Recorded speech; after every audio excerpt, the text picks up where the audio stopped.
So ఇక్కడ ఇన్ని బతుకమ్మలు ఉన్నాయని మీరు ఎందుకు అనుకోవచ్చు, కానీ ఉన్నాయి. ఎందుకంటే మా సైడ్ కొన్ని ఫార్మాలిటీస్ ఉంటాయి. ఏంటంటే పెళ్ళైన ఫస్ట్ దసరాకి అత్తయ్య వాళ్ళ సైడ్ వాళ్ళు అమ్మాయికి ఇవన్నీ పెడతారు.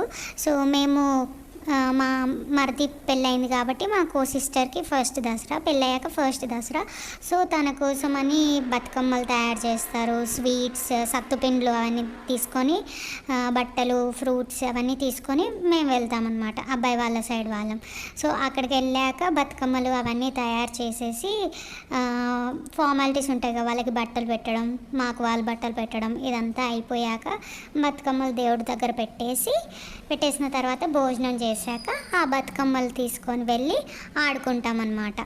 సో ఒక బతుకమ్మల చుట్టూ 5 రౌండ్స్ అన్నా 11 రౌండ్స్ అన్నా అలా వేసేసి కొంతసేపు చిల్ అయ్యి ఎంజాయ్ చేసేసి కబుర్లు చెప్పేసుకొని ఎవరింటికి వాళ్ళు వచ్చేస్తామన్నమాట.